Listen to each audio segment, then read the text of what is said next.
My name's Dave Voigts. I'm a former naval officer. I'm a graduate of the United States Naval Academy. I have a degree in control systems engineering. I worked in electronics warfare and nuclear engineering. And while I was in the service, I found out there is an ongoing, non-consensual human experiment that's testing a human-machine interface weapon. So I'm walking across the country. I started out in the Atlantic coast in a place called Lewes, Delaware. And I walked here to Olin, Illinois.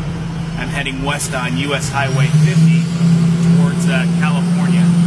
I've tried to talk to all the newspapers and radio stations along the way to try to raise awareness, and I'm passing out brochures and business cards to folks to raise awareness for this group of human subjects that are seeking assistance. You can reach me at my name, David Voigts, last name spelled Boigts, on Facebook. Also, the Facebook page, TI in America Cross Country Walk, GoFundMe page, TI in America Cross Country Walk, and I do tweet on Twitter at David Voigts, or at David Voigts 1911.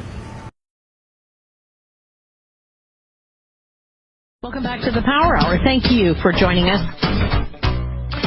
It's all about the truth. Sometimes the truth hurts. Now, those of us who have been in this truth movement for a long time have learned about a lot of things. Some at first we thought, no, that can't be true. And then we find out it is. And then we go on to search other things. And that's why we have this huge listenership to the Power Hour, full of people who question just about everything. And why? Because we've been lied to too many times. Joining us today is David Voigts. He is a former naval officer, graduate of the United States Naval Academy in Annapolis, Maryland. He earned a degree in control systems engineering. He worked as a surface warfare officer in electronic warfare and nuclear engineering jobs. And while in the service, David learned of an ongoing non-consensual human experiment testing a human-machine interface weapon. The program is testing technology similar to those used in modern prosthetics. A similar program was revealed in the 70s when the government agency was caught dosing unsuspecting citizens with LSD. We're going to be talking to him about a number of experiments, but also the main issue of our program today is the harassment, the non-consensual testing on people of electronic harassment. David Voigts, thank you so very much for joining us on the Power Hour today. Thank you for having me. Happy to be here. You have done an amazing thing, number one. I mean, just going as an enlisted man into the Navy and then been chosen to go to the Naval Academy. That right there says you're a pretty smart guy. You're doing a lot of things right during that time. And then you got your degree in control systems engineering, and you were in the military. How many years, David? Just about 14. 14 years. You joined after the Gulf War, so you didn't get impacted by that, which we're glad of. But you've been looking at a lot of the experiments that we covered in Beyond Treason, and I'm glad to talk to you about it today. But the reason we have you here today is because you're doing a public outreach campaign. You're walking across the country to tell people about a huge problem. What is that problem, David? Like you mentioned there's an ongoing non-consensual human experiment that's testing a human-machine interface weapon. So back in the 60s, there was the MK Ultra program that a lot of people started talking about that, and they were dismissed. And then eventually in the 70s, it was revealed during the Church Committee and the Vice President Rockefeller's commission that there was this MK Ultra program, and they came back in 1977 and did a full dressing down in front of a joint committee and revealed that, they had found these 20,000 documents through a Freedom of Information Act request. And during the hearing, they had said that the program had stopped, and it was kind of a half-truth. I think they just stopped the chemical portion where they were testing LSD and I think it was like mescaline and scopolamine and these sorts of drugs that'd be useful in spycraft. But the project that continued was the electromagnetic portion of the, it continued under different budgets and different agencies. And it's kind of been set up so that there's no Freedom of Information Act request that's going to reach it. It's, structured under contractors and kind of what they call a cutout, which is an intermediary to move funds into a project. And so we're just, like I said, I got a degree in control systems engineering, and where we're at with the technology, with the modern computers, the ability to do brain decoding. Now, we don't know what the electrical wiring diagram for the human brain is, but with strong algorithms and a given input, you can look at the response of the various brain waves and do brain decoding. So if someone wanted to figure out how that's done, you can go to YouTube and search. Jack Gallant has a neuroscience lab in Berkeley, California, and in about 20 minutes, if you search Jack Gallant, functional MRI, mind reading, he'll tell you how he does that with a statistical method and the functional MRI machine. And so this is a weapon that is it's bidirectional, it reads, and it also provides input. And so, if, the public, the unsuspecting public has, no idea where the, technology is, the folks that are making these complaints are just, dismissed. Mm-hmm. And so, I did the normal outreach, and I told people around me, what I knew about this, and that, hey, this is, we have a Bill of Rights and Hippocratic Oath, and we're, supposed to be following the Nuremberg Code, following the, trials at Nuremberg after World War II. And there's a group of people that are being experimented on again, after the Tuskegee experiments and MK Ultra and atomic radiation experiments, how there have been public apologies by presidents and it's been denounced, and I can't believe that it still goes on, and it just takes so long for the public to catch on, and we really need to help these folks. I have said for a long time, in the research that I did after the Gulf War, but I have said for a long time that the VA is the reason that they are able to continue these experiments, because they can keep all of these people sort of secluded in one area called the VA system, and then they can continue the experiments from, I don't care if it's Vietnam or the experiments that are going on today, whatever, but these people are out of the view of the general medical community, so they don't really know what kind of experiments are taking place. And that is why they're able to keep the idea that there is no Gulf War illness or Agent Orange was not a problem for so long, is because of the VA hospitals. Now, if they were forced into a TRICARE situation or using regular hospitals, then the game would be up to a certain extent. And this is the way they continue the experimentation and the documentation of all these drugs that were used. The thing about Jacob's Ladder, that story, the movie that came out, the drugs that were used on these people, unsuspecting, without their consent. All right, your situation is not drugs, but it is electronic harassment, you say. Tell us what electronic harassment is, and tell us what electronic harassment is. Okay, so the body works on bioelectricity. It's a minor amount of energy that's required to interface and fire neurons. And we've been doing research in that, since the end of the World War II. And they had this weapon that interfaces with the human body, and it can render all sensations. So it can render the sensation of touch, hearing, sight, smells. It's just a complete decoding of the brain information, because the computer science has come along, and they've gotten such great funding and research support through the 70s, 80s, and 90s that they've been able to create this weapon that they were looking for during the 50s and 60s. And so electronic harassment is just the influence of the body remotely. And so these folks that are affected will feel, unwanted sensations of touch and hearing. Some will complain of visual information as well.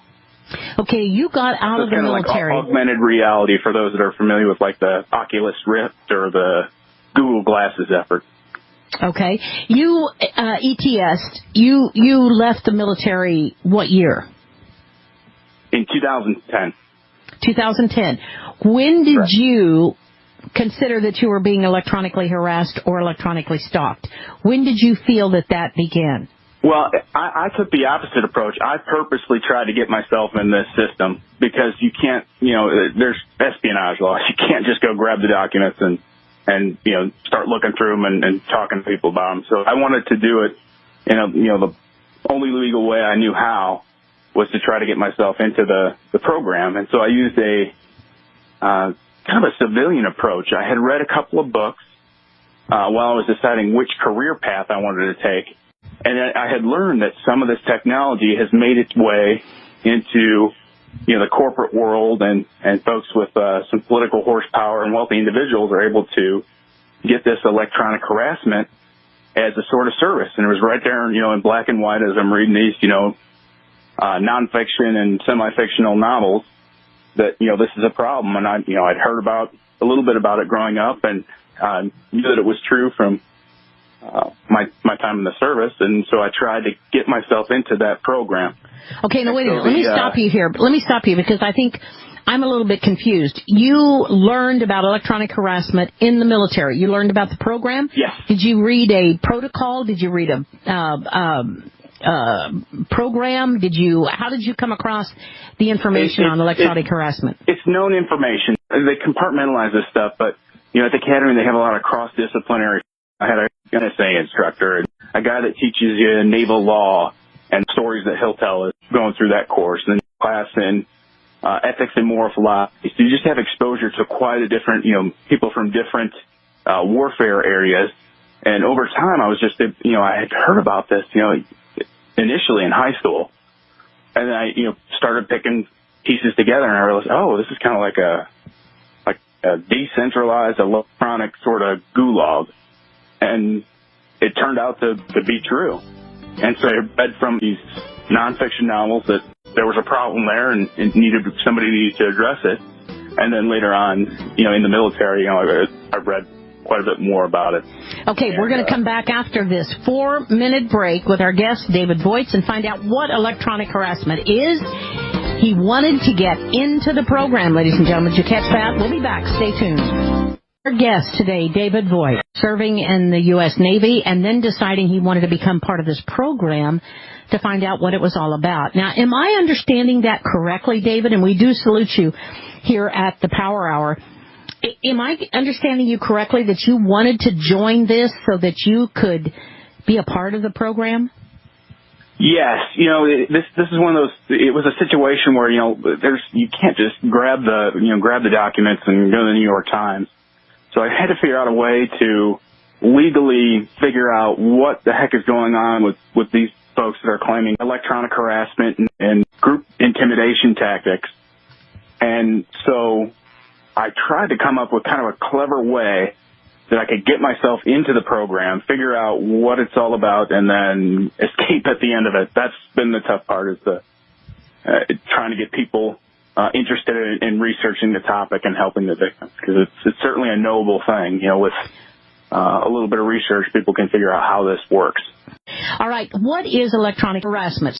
How would any of us recognize if we were being electronically harassed or well, you don't. Initially, you don't. You figure out when you're allowed to know. That's kind of the insidious. It's a human-machine interface weapon.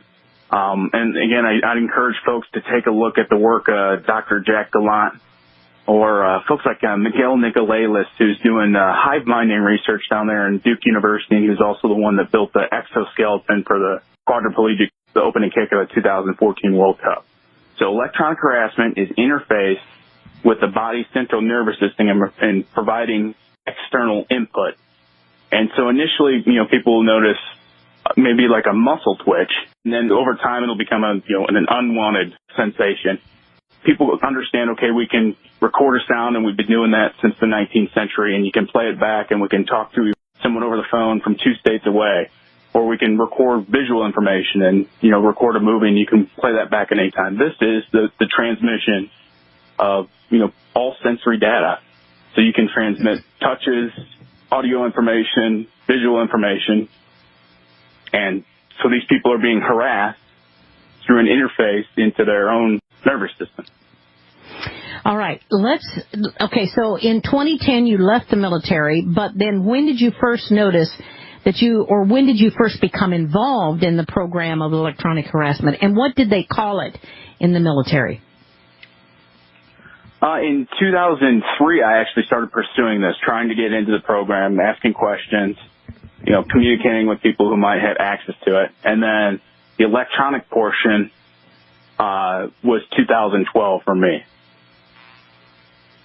So it was after you had been out of the military then that you were being electronically harassed. Did you keep contact with the military? Did you actually tell them, look, I want to be a guinea pig? I want to be a part of this program? Yes, I did. Yes, I did. Oh, really? It's kind of there are people around you, they warn you, and they're like, you know about this program? Like, yeah, I'm trying to get into it. We have to stop it. Okay, what did they call it again? What did they call it in the military? Psychological warfare. Oh, it's part of psychological warfare. Is it under the Department of DARPA? Is it under DARPA? It's going to be a lot of folks. So they're going to have, guys out of NSA that do this stuff. And there'll be more of the tech end of it and electronic signals and that sort of stuff. And then you've got, of course, guys out of CIA that will do this abroad. And then FBI did this under their program COINTELPRO. A lot of people remember where, they bugged Martin Luther King Jr.'s apartment and then sent him a horrible letter demanding that he commit suicide. And that's kind of what this program is. It's a forced suicide, forced homicide. Wow. They're trying to make the target's life horrible. Can it be used in people like Orlando? That's my question when we come back. We'll be back with our guest today, David Voigts, and the Power Hour. Stay tuned. This is Joyce Riley. We'll be back in 3 minutes. We're talking to a gentleman here who has been recommended to me to be on the show by a number of people. David Voigts is his name. He joined the military, the Navy, went to the Naval Academy. Then he wanted to be placed in the electronic harassment program. He was placed in that program, and now he's traveling around the country to let people know about the program.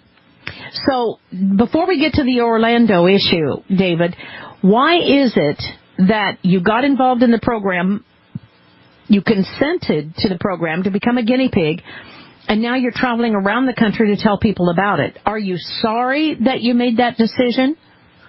No, the Academy has a pretty robust character development program. So you have a class in ethics and moral philosophy, and you have a naval law class. Humanities classes, you'll read from Solzhenitsyn and learn what happened in the Gulag in Russia. And just from all those experiences, you just kind of get a strong moral compass. When you're presented with a situation, right or wrong, you're able to look at all the facts and make the right choice. And this is the right choice when you've got, thousands of Americans who are being tortured with a human-machine interface weapon. I mean, it's a pretty easy decision that it has to be stopped. Somebody has to step up and say, this program is not legal. It has to be brought before the Congress, and it needs to be. So you joined it, but now you're trying to say that it needs to be stopped. So you found out what it was all about through being in the program yourself. I knew a few things, but as an engineer, you go right down to the equipment problem or the system problem or admin problem, and you critique. You observe and look at the information and look at the trends, and you critique the information. This is what I did in this situation. I got into the program. I looked at all the literature on the topic. There's something like 50 books that I found on this topic. I've read maybe 12, and then I recommend 5 or 6 to people that they can read in an afternoon or two and understand. Okay, what are some of those books? What are some of those books that people might want to read? To understand this program, there's 4 or 5 books in this topic. I'd start with Dr. Robert Duncan's How to Tame a Demon, and he's interviewed 1,000 or so of the victims, and he's boiled it down to 80 or 90 pages of what are the most commonly asked questions by the people that are in this non-consensual experiment. To read in a couple hours. The second one is Guinea Pigs by Dr. John Hall. He's a doctor out of San Antonio that come across this program as well, and he's done I think a decade worth of outreach trying to let people know, hey, here we go again. Mm-hmm. And then I go back to Dr. Robert Duncan. He's more of a technical manual on this topic called Project Soulcatcher that details the science behind this technology. And then for a novelist approach, I'd check out 1996 by Gloria Naylor. And then there are 4 research scientists that are doing work with this technology in an unclassified setting that you can get on YouTube, look at their work, and understand how this program works. The first being Jack Gallant out of University of California at Berkeley. If you go on the internet and search Jack. Okay, is that spelled Gallant? Gallant? Gallant, Jack Gallant. Okay. And if you type in mind reading, functional MRI, in 20 minutes he can explain how the passive portion of the program works. Then I'd look at Miguel Nicolelis' work out of Duke University. He does hive mind research. He published in Nature Neuroscience last fall, showing how this hive mind technology works with rhesus monkeys and rats. And then you can kind of expound that if you look at Robert Duncan's work, he's a guy that has multiple degrees, came out of the CIA, and is telling people that, here's the military application of this technology. Okay, now let me ask you. Okay, that's a lot to start with there. I appreciate all that good information. Mm-hmm. But why is it that you're not afraid now? You're traveling around the country. You're walking across the country. You've got a GoFundMe account, which I want you all to consider donating to. But you're doing this because you want the program stopped. Why are you not afraid that they might just kill you or do away with you at a time when you're trying to tell how bad this program is? Well, your fear doesn't come into it. This is an issue. You're a military officer. You learn from, World War I where, you're doing trench warfare. They blow the whistle, and then sometimes that's it. That's the last time you get out of that trench. Or, World War II, the lives lost in that. I mean, it's just your function in society. You're there to protect the people. And so fear doesn't really become part of it. You just have a job I'll tell you what, try to do the best you can. Well, I appreciate that, but if I were being slammed by electronic harassment, I was an Air Force officer, I can assure you I'd be scared if all this stuff is coming at you. And that's what we need to get to in just a second. But the question I ask you regarding could it be done could a killer be created by this? Yes, and it has. By this equipment? And everyone in America has seen it. You've seen a couple of I get scolded for this whenever I try to talk about it because this group calling themselves targeted individuals, some of them don't like it when you talk about this, but it needs to be said. There's evidence that a couple of these shooters were in the program, and not only knew they were in it, and they were trying to draw attention to this issue because every time, there was just no outlet. No one would talk to them, and they would get dismissed whenever they tried to discuss this horrible crime. Was one of them the Navy shooter in Maryland? What's that? Was it one of them the Navy shooter in Maryland? Yes, the Navy shooter, and then the shooter at Florida State University. And then I would also, from what I've seen, there's a gal up in Toronto that's on trial for stabbing another girl I don't know how to pronounce the name. I think it's Rohini Basir. But I looked at what she wrote, and it looks like she's probably in this program as well. Now, how can you tell? How can you tell? I'll tell you what, maybe Justin needs to bring my volume up a little bit because I think we're kind of stepping on each other. How can you tell from somebody's writings or what they say if they've possibly been involved in this program? Okay, so it's a human-machine interface weapon. If they start talking about, physical sensations, and then there's a psychological warfare portion to this. So they try to confuse these people, and it's one of like 5 to 10 storylines that they'll follow to get people into they want them fighting with their neighbor, they want them fighting with their family, or mad at the government, that sort of stuff. Mm-hmm. But the big thing is, like in the Navy Yard shooter, he wrote on his weapon, "This is my, frequency weapon," or something. He etched it on his weapon so that people would know, like, this is why I'm doing it. I'm being tortured. I'm in this program. They're testing this human-machine interface weapon. And it literally is. It's 20, just like a Wi-Fi signal or a GPS signal. This program's worldwide. You can't escape it. So it's 24/7. If you're identified as a potential outcome, they ramp it up. You can be tortured 24/7 anywhere in the world. You cannot escape it. Now I want to open up the phone lines. Okay, there are some people that want to talk to you, I know, so give us a call at 855-995-6923, 855-995-6923. Now, if you had your choice today that you could tell them or write a letter to them or file a lawsuit or whatever it would take to say, I want to be out of this program, would you do it? Sure. That's the ultimate goal. With the Tuskegee experiment, they were easy to identify. They were able to say, okay, these are the people that are in the program. I would love to be able to get the word out and then get all the targets rounded up and then get them some basic coping mechanisms and then do the standard, activism that people do on any topic. And like with the smoking or asbestos, get them some sort of legal repercussion for this horrible crime that's been committed against. Right. So we know that there have been a number of experiments the government has done under COINTELPRO and under MKUltra, et cetera. There have been a number of experiments. This is just one of them. But I think people would be interested in knowing what kind of equipment, what the equipment is called, how this affects you on a daily basis. How many times are you targeted per day? And what has this done to your life? Let's start with what kind of equipment is used?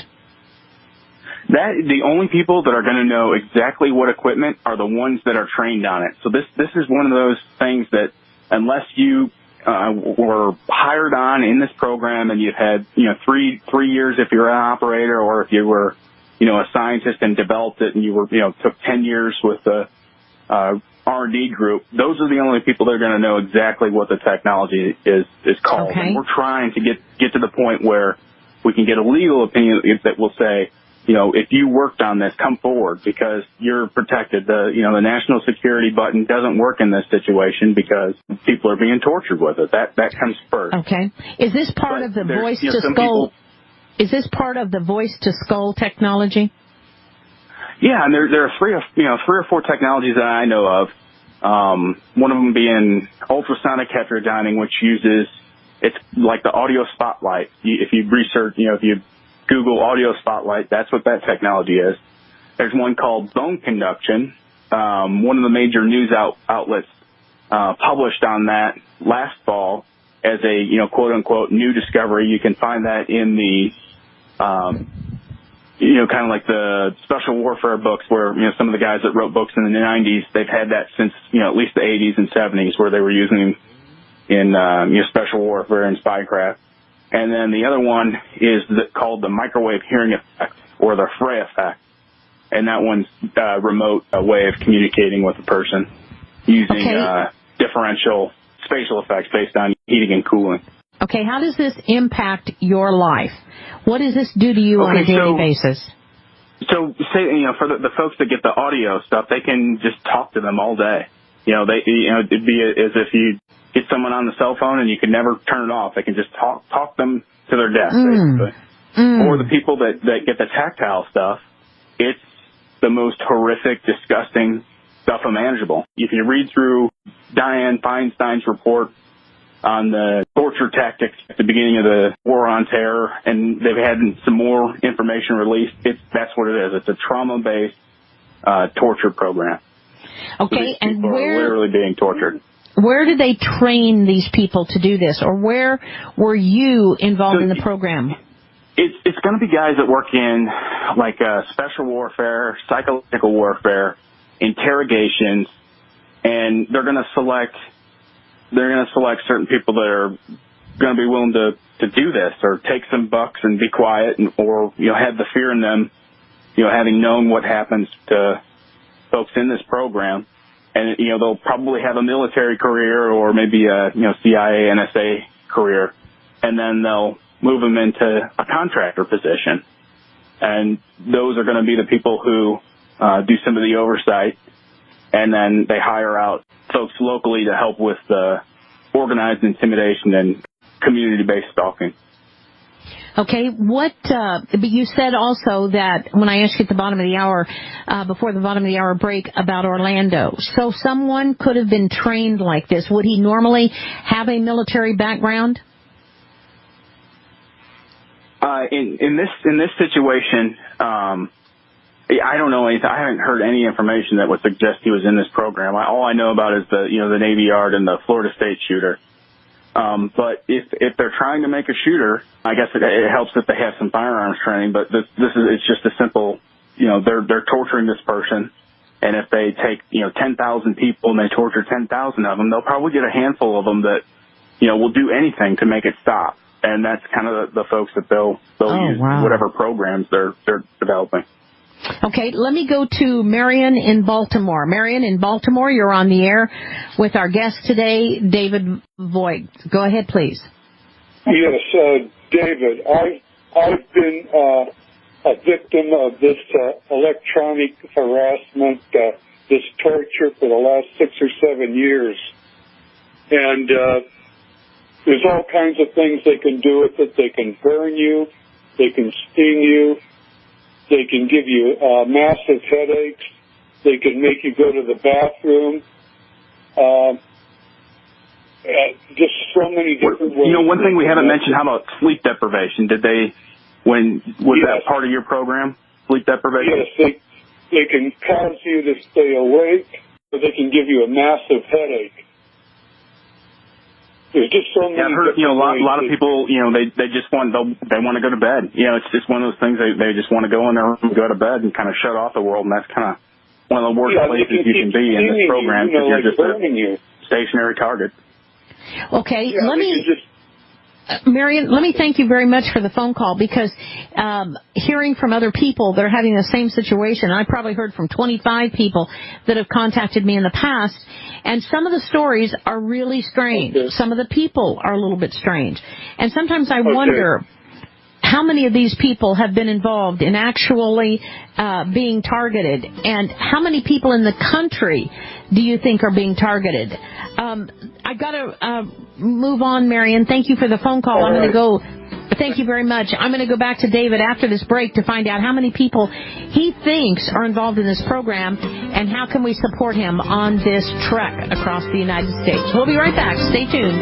Joyce Riley in the Power Hour. David Voigts is our guest. Final segment of the Power Hour. I'd like to have David back again on the program, because there's so much that we want to ask him and that you want to ask him. I hope we have time to get to everybody here. First of all, real quick, easy answer. How many people do you think are involved in this program, David? To be honest, I have no way of knowing. I rely on the people who have done surveys of the group in the past, and they say a conservative estimate. One of them says a conservative estimate is 4,000 to 10,000 people. Another one, suggested it's something more like 100,000. Wow. For us, for victims, it's just something that's unknowable. We're going to need someone that worked in this program to give us a little bit more information. Okay, let's go to Cecil in Tennessee. Cecil, you're on the air. Go ahead, please, with David Voigts. Hi, Joyce. I think there. There's something.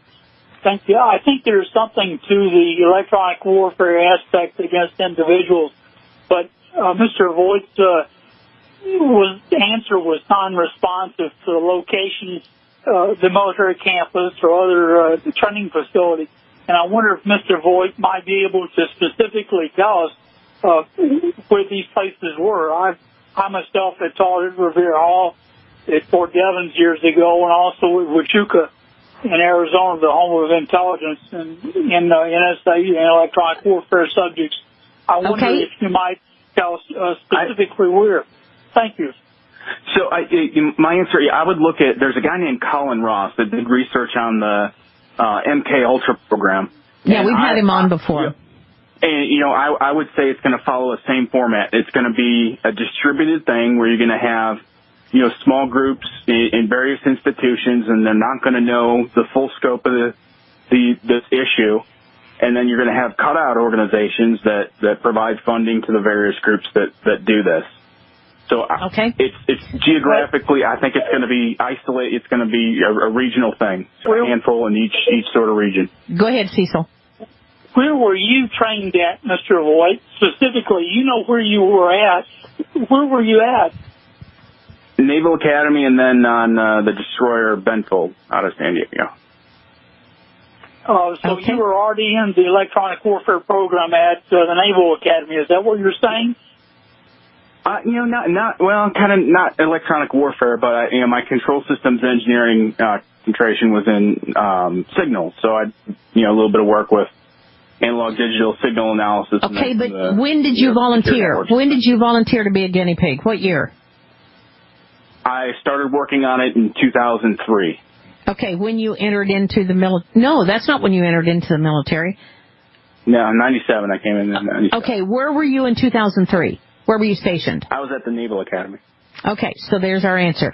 All right, thank you very much, Cecil. Let's go to Dennis in Virginia. Dennis in Virginia, you're on the air. Final call with our guest today, David Voigts. Go ahead, please. Quickly, Dennis. Yes, David. The only thing I can tell you is that you're only scratching the surface, because we're talking about not only electronic harassment, we're talking about electronic mind control, where they can implant thoughts into your own head that override. Yes, electronic harassment is kind of a misnomer. It's the interface of human beings and machines. That's where the technology is. It's a bidirectional human-machine interface. Okay, I don't have very much time, so I'm just going to read a couple of books. We're out of time. Unfortunately, we'll have to do this program again, and I hope you're paying. You can listen, Dennis, when we do it again, because I want to have David back on. There's too much information here. I want you to go to the guest section, find out how to support him on his GoFundMe page around the country. He wants to tell the world about this. Let's support him. He comes from some really good, respectable people, is how I found out about him, ladies and gentlemen. You all have a blessed day, and I hope it's better for you, David. David Voigts, thank you for joining us in the Power Hour. Awesome show. Thanks for having me on. Appreciate it. To think about. Absolutely. We want to have him definitely, Catherine, back on again.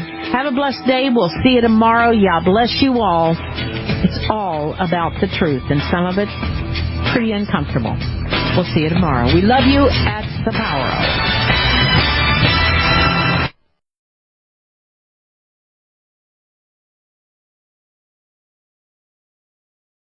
A former naval officer and graduate of the U.S. Naval Academy, David Voigts, is voyaging across America from Delaware to California along the American Discovery Trail and U.S. Highway 50 to raise awareness for a growing group of victims, including men, women, and children being assaulted with electronic weapons.